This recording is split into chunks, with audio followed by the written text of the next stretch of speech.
Okay, so hi everybody. We will. This is part 3 of the Introduction to Applied Linguistics series. We left off last time at slide number 6. Now we'll continue from slide number 7. We left off. We talked in slide number 6 about Guy Cook, who defined applied linguistics as the academic discipline concerned with the relation of knowledge about language to decision-making in the world. Also said that applied linguistics is a practice-driven discipline that addresses language-based problems in real contexts. Sorry, that's Kaplan who said that, and this is a great definition. If we are asked about this about the definition of applied linguistics, this is a good definition to put in, and of course we need to cite Kaplan or just paraphrase this definition. Now, he of course refers to Kaplan. Kaplan further tries to reject the criticisms concerning the seemingly wide scope of applied linguistics and lack of a certain framework of investigation. Critics note that applied linguistics is too broad and too fragmented, that it demands expert knowledge in too many fields, and it does not have a set of unifying research paradigms.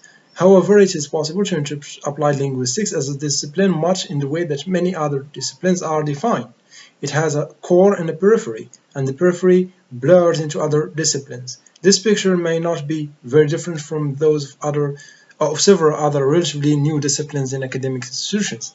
Now, basically, this deals with the interdisciplinary and the multidisciplinary nature of applied linguistics. Applied linguistics, as we know, and as we said before, takes from many different fields. It takes from computer science, it takes from sociology, it takes from psychology, it takes from anthropology, it takes from literature, it takes from the study of dialects, it takes from sociolinguistics, it takes from psycholinguistics. So it is very broad and interdisciplinary and multidisciplinary, meaning that it takes from many disciplines, and it's like a mosaic. It has many parts. And this reminds me of a similar field, the field of cultural studies. Now, cultural studies is an extremely interdisciplinary field. It is very similar to applied linguistics as far as the field it takes from anthropology, sociology, also psychology, and other fields, and literature, of course. But applied linguistics is more scientific. It's more it takes more from the physical sciences, it takes from the sciences like computer science. It takes from psychology and other similar disciplines. Now,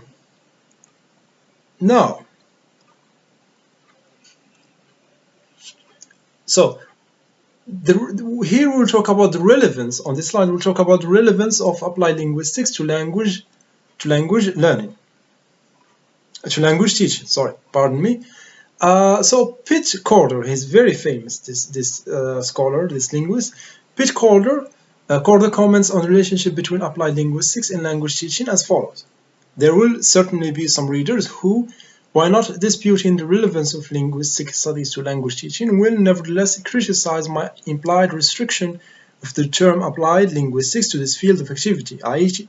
language teaching, on the grounds that there are practical tasks other than language teaching to which knowledge of linguistics is relevant.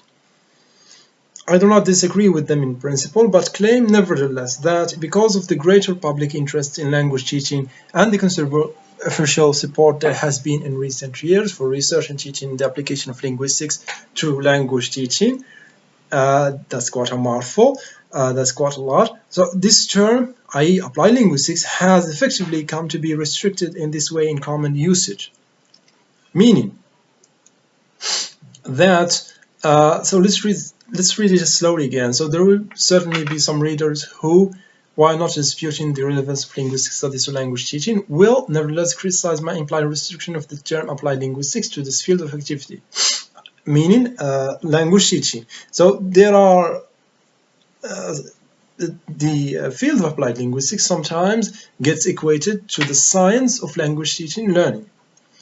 And he says, Corder, he says there is some truth to that, because he said this term has effectively in this way in common usage. In common usage, it has come to be a synonymous. Applied linguistics has come to be a synonym of the science of language teaching and learning. And in fact, when we studied this, when we studied applied linguistics in as a course in S5 as a linguistics student, I studied applied linguistics mainly from the perspective of language teaching and learning. So the materials we were dealing with in class were mainly to do with language teaching and learning, principles of language teaching, science of learning, and things like that, theories of language learning. So yeah, there is some truth to this, and yeah.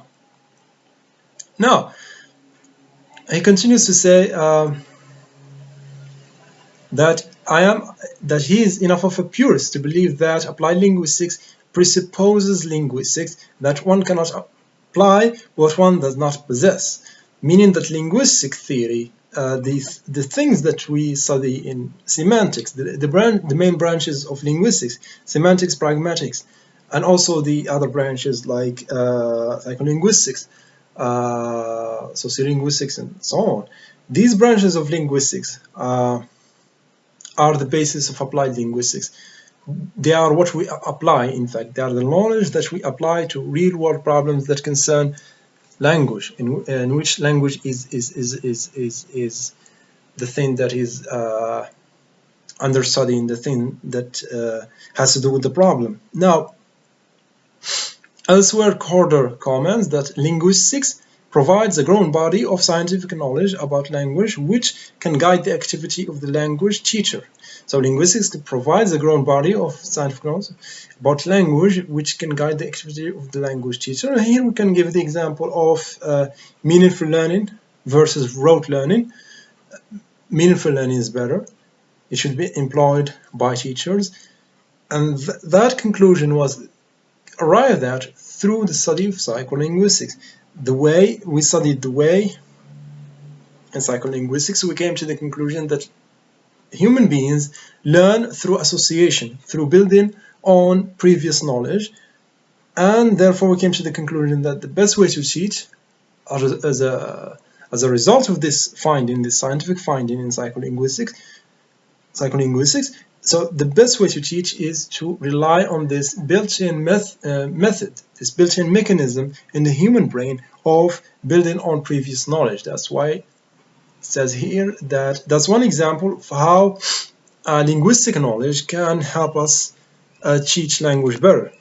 So how this knowledge can be turned into good effect is the issue with which applied linguistics is concerned. It is concerned with using theoretical knowledge to solve practical problems concerning language. Applied linguistics and language teaching. Corder mentions that his book is about the contribution that the discoveries and methods of those who study language scientifically, that is the linguist, the psycholinguist, and the sociolinguist, to mention only the most important groups, can make to the solution of some of the problems which arise in the course of planning, organizing, and carrying out a language teaching program, which is a book about applied linguistics. So Corder maintains that in a broader sense, the applications of a science have to do with the use that is made of scientific knowledge to plan and draw up designs for some practical everyday activity, whether it be building bridges, making electric toasters, brewing beer, or mending broken bones. Language teaching is such an everyday practical activity or series of procedures. The process of planning and designing can be seen as the making of a series of logically interrelated and dependent decisions or choices.